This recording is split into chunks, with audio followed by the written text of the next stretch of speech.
galerinha, beleza? Como é que tá? Todo mundo bem, tranquilo, se protegendo, lavando as mãos, né? Como eu já falei nas nossas outras aulas, isso vai passar, é uma questão de tempo e de consciência. Vamos nos proteger e proteger ao próximo para que tudo isso acabe logo. Vamos para a aula 6? Vamos lá então. O tema da aula é planos e perspectiva, tá bom? Capítulo 3 do livro. Todos esses slides aqui foram elaborados em cima do texto que o livro de vocês apresentam. Então, se vocês quiserem imprimir, beleza?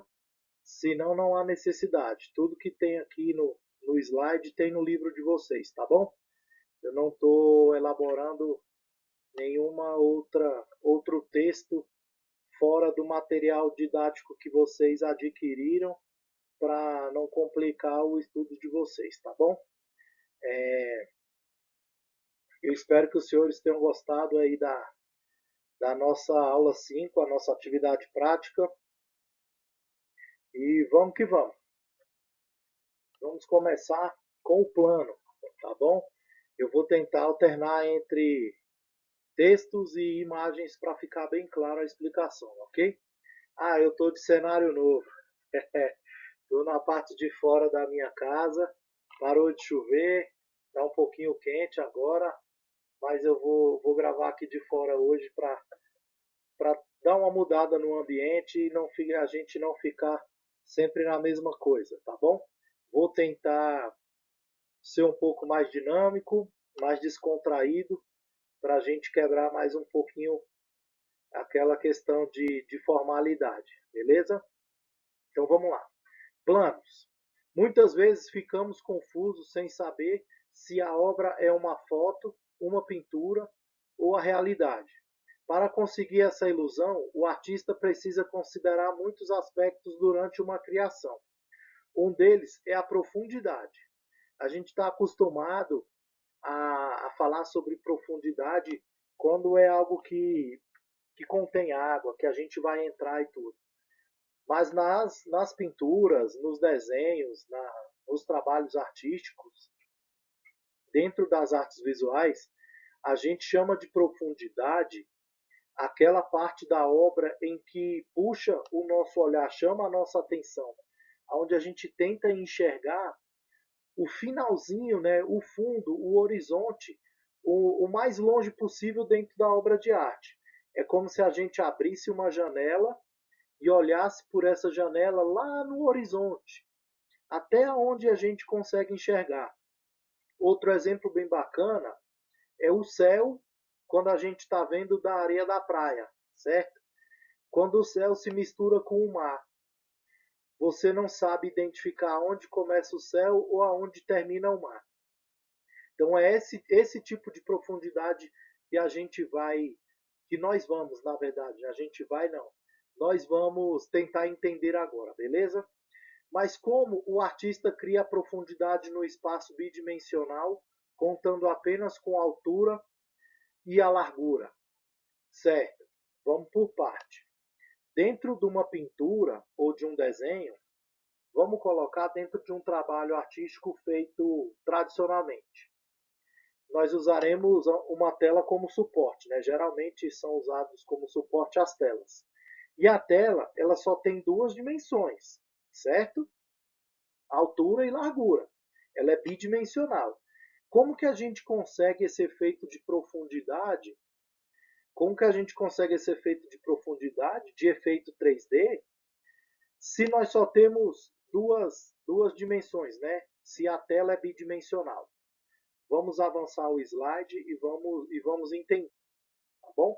Eu trouxe para vocês uma pintura desse artista urbano. Ele se chama John Wake, se eu não me engano. Me perdoe se eu errar o nome dele. Ele usa recursos de luz e sombra, né, e efeitos bidimensional que dependendo da nossa perspectiva, nós vamos conseguir enxergar o objeto dessa maneira aí, ó, numa realidade em 3D. Vamos lá. Profundidade. São recursos que permitem visualizar a composição como um espaço tridimensional, tornando-o mais realista. Então, olha só, para a gente conseguir esse realismo aí e esse efeito 3D, nós teremos que ter um ponto de vista inicial e elaborarmos um desenho onde, da nossa perspectiva, nós conseguiremos visualizar esse trabalho nessa configuração aí. Eu sei que pode ainda estar meio confuso, mas vamos avançando devagarinho e vocês vão entendendo, beleza? Então, vamos. Uma das maneiras de criar a ilusão de profundidade no papel é usar planos. Para entender melhor isso, é só imaginar que um desenho pode ser formado por várias partes, colocadas umas sobre as outras. Podemos chamar essas partes de primeiro plano, segundo plano e planos intermediários. Nós temos 3 planos aqui, tá bom? No exemplo que eu trouxe para vocês, vocês vão ver que nós temos 3 planos. Aí no livro de vocês também vai constar uma divisãozinha da composição da obra. É a mesma que no mesmo esquema que eu trouxe aqui para os senhores, tá bom? A diferença entre as figuras do primeiro e do segundo plano é que há a ilusão de maior ou menor profundidade. Eu já vou dar a dica número 1 para vocês. Para nós conseguirmos uma profundidade, a gente precisa entender que os objetos que a gente quer maiores, os objetos que nós queremos maiores, nós fazemos ele bem pertinho. E aquele que nós queremos menores, nós fazemos ele mais longe. Está vendo a profundidade que eu tenho aqui? Ó, esse meu indicador que está na testa, ele está muito maior do que o que está aqui atrás no meu ombro. Por quê? Esse está mais perto e esse está mais distante, então ele vai parecer menor. Esse é o esquema que os artistas usam para dar profundidade, tá bom? Mas vamos avançando devagar para a gente tentar entender. Nós estamos falando sobre planos e perspectiva, beleza? Vamos lá. O primeiro plano, ou plano próximo, é aquele que parece estar mais perto do observador. Em geral, as figuras são maiores, mais nítidas e estão colocadas na base inferior do desenho. O que eu quero é o primeiro plano, tá bom? Se o primeiro plano é o que está mais próximo, eu vou desenhar ele maior, tá bom?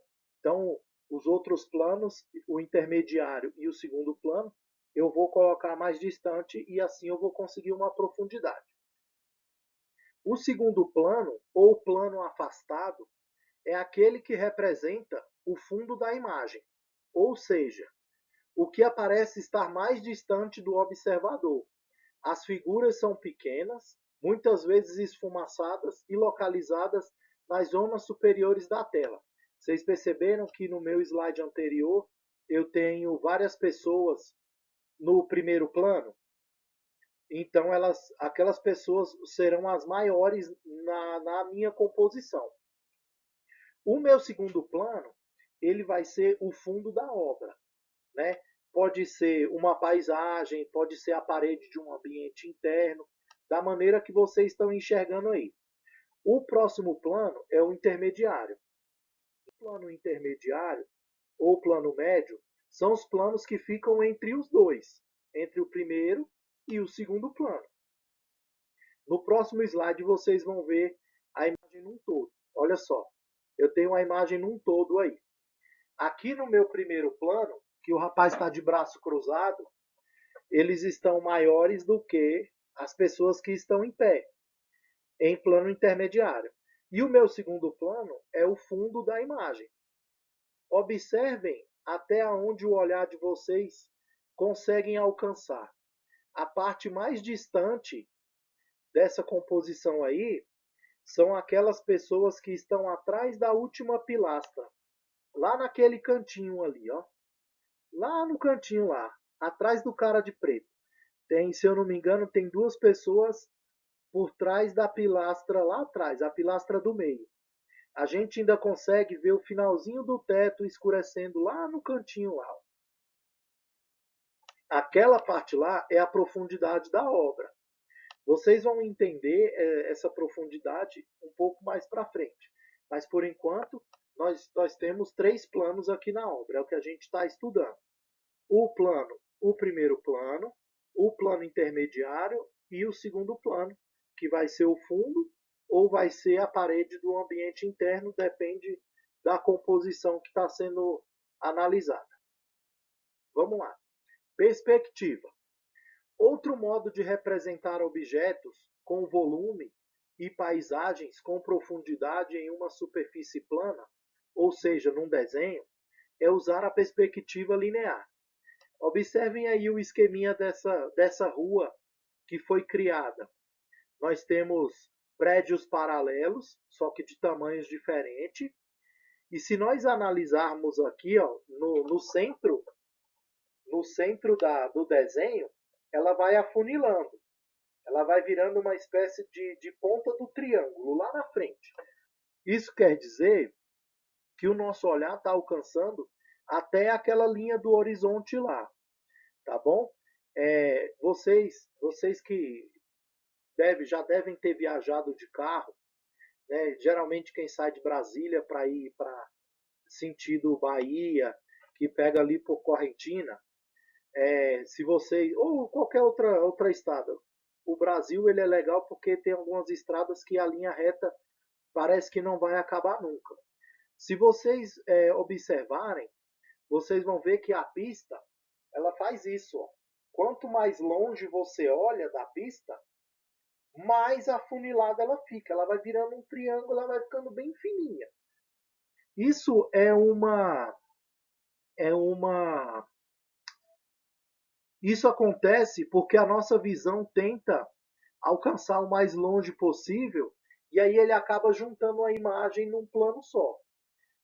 Vamos avançar, porque tem outras imagens tão esclarecedoras quanto essa dos predinhos aí.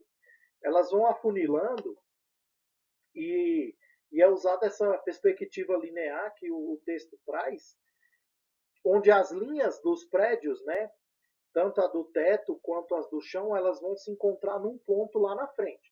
Só que, detalhe, dentro do objeto artístico, de uma obra de arte, essas linhas elas não se encontram necessariamente no centro da tela. Em algumas obras, elas vão se encontrar ou na parte superior ou no canto esquerdo ou no canto direito da obra, beleza? Então vamos lá. Na perspectiva linear, o nosso olhar caminha entre duas linhas imaginárias, que se encontram no lugar distante chamado ponto de fuga.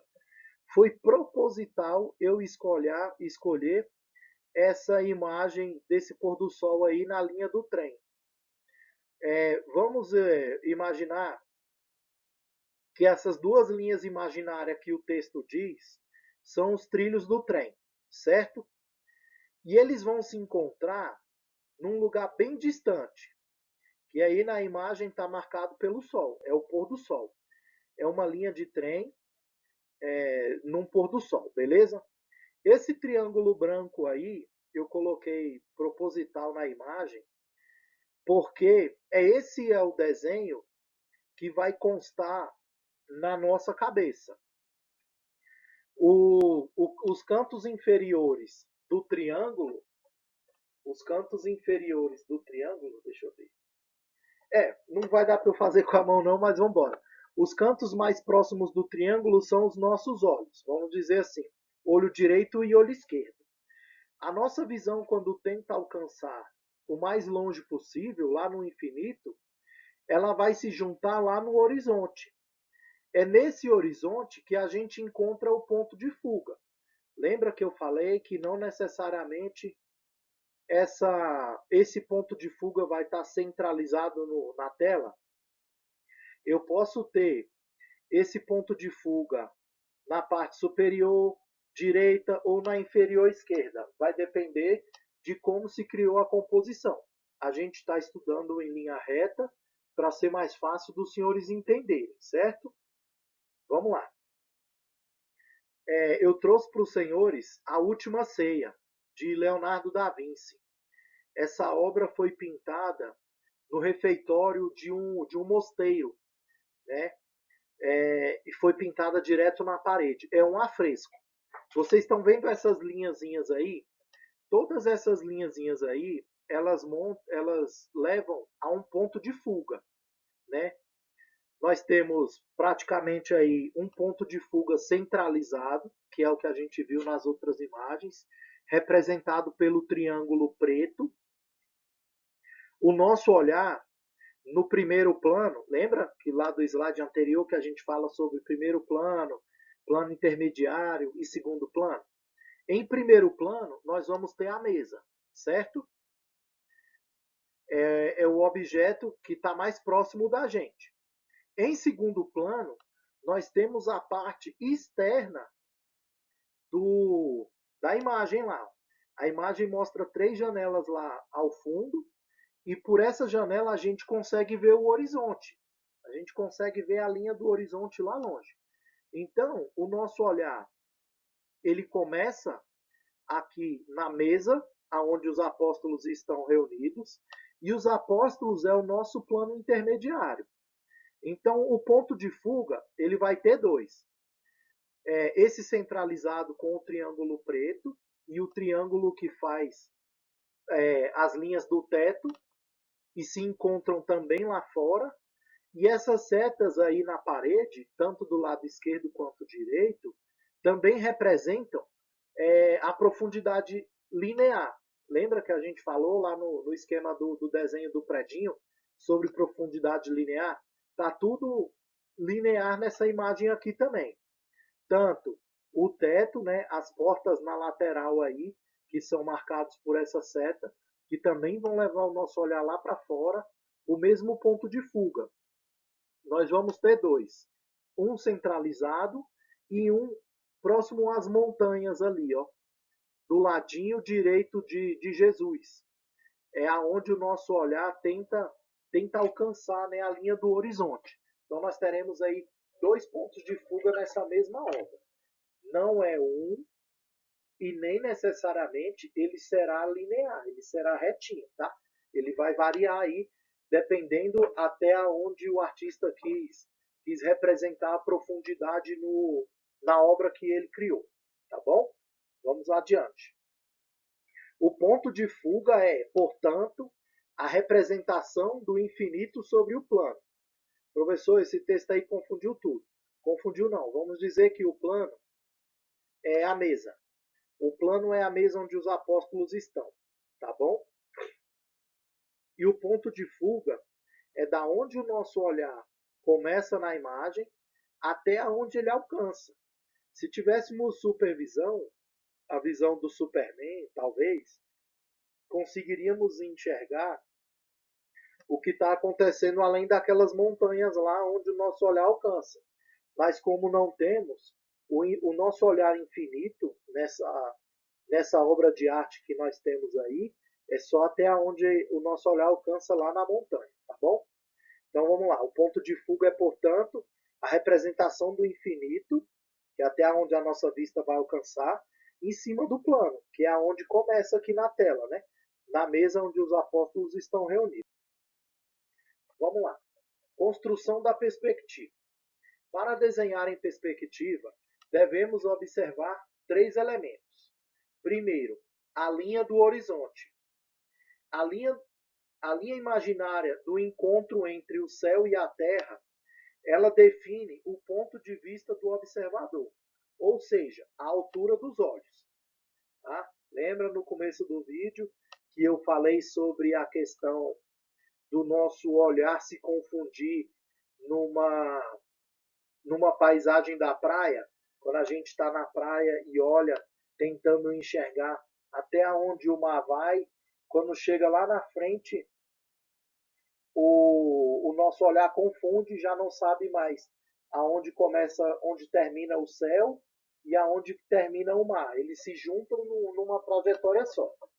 O que deixa mais simples da gente entender o que é a linha do horizonte é o Sol. Nessa imagem aqui, o Sol está bem pertinho da linha do horizonte. E nessa luz que esse Sol produz, a gente percebe que as cores ficam mais vivas, né? As cores têm uma tonalidade mais vivo, o verde é mais verde, o amarelo é mais amarelo. Isso porque o Sol está mais próximo da linha da Terra, que é a linha do horizonte que a gente está estudando aqui. Então vamos lá. Para desenhar em perspectiva, a gente precisa observar esses três elementos. Primeiro é a linha do horizonte, que define a altura dos nossos olhos. Segundo, as linhas convergentes, linhas que no mundo real são paralelas, mas que na imagem em perspectiva parecem se encontrar num ponto.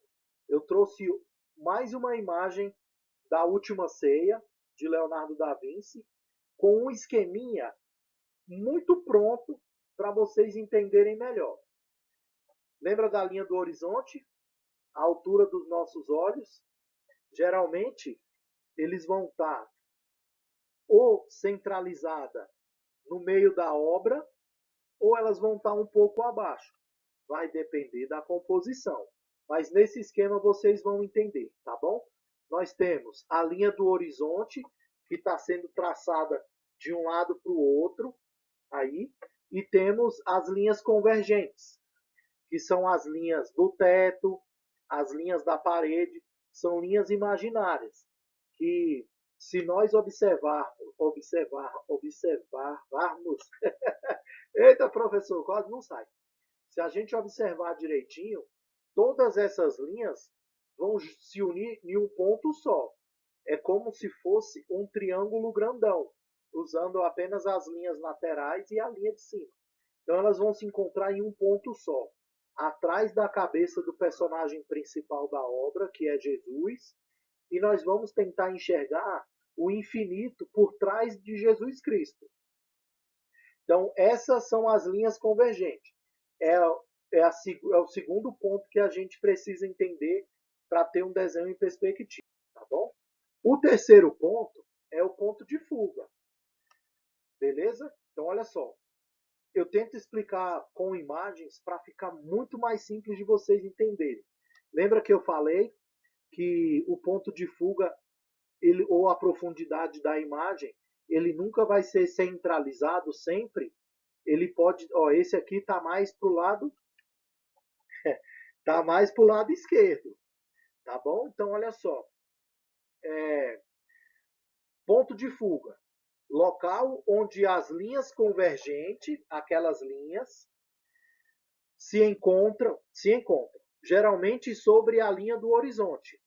O ponto de fuga pode ficar no centro da linha do horizonte, à direita, à esquerda ou até mesmo fora da imagem retratada, tá bom? Mas não vou trazer imagens que vai constar que esse ponto de fuga não aparece, porque eu quero ensinar para vocês o que é o ponto de fuga. Então ele tem que aparecer para vocês entenderem, tá bom? Eu também já tinha comentado essa foto, né, quando se faz viagem de carro, que a gente consegue ver a estrada afunila, né? Ela faz isso. Ela some lá no horizonte, ela fica bem fininha. Ó, é mais ou menos isso. A minha mão está muito maior que a minha cabeça. Então, quando eu quero um objeto maior, a minha mão está em primeiro plano. A minha cabeça, ela está em plano intermediário. E a minha parede lá atrás é o segundo plano. Se eu for analisar um ponto de fuga, talvez eu queira tentar enxergar bem nesse ponto aqui, ó. Nesse ponto aqui, ó. Tá? Eu vou tentar, a minha visão vai sumir para cá, para tentar enxergar o que vai ter, o que aparece aqui atrás. Beleza? Então, olha só. O ponto de fuga ele pode aparecer tanto na direita, na esquerda, mas ele vai aparecer sempre sobre a linha do horizonte. Tá? Vamos prosseguir. Qualquer dúvida, façam as anotaçõezinhas de vocês, tá bom? Na nossa aula, sempre que a gente tiver a nossa aula online aí, pega o caderninho com as anotações de vocês, marquem assim, aula 1, né? Anota suas dúvidas, aula 2, e aí vamos tentar esclarecer tudo, beleza? Vamos embora. Será que dá para unir tudo em uma imagem só? Primeiro plano, segundo plano, ponto de fuga. Conseguimos, será? Sim, conseguimos. Essa imagem aí, ó, ela vai mostrar para gente que é possível sim.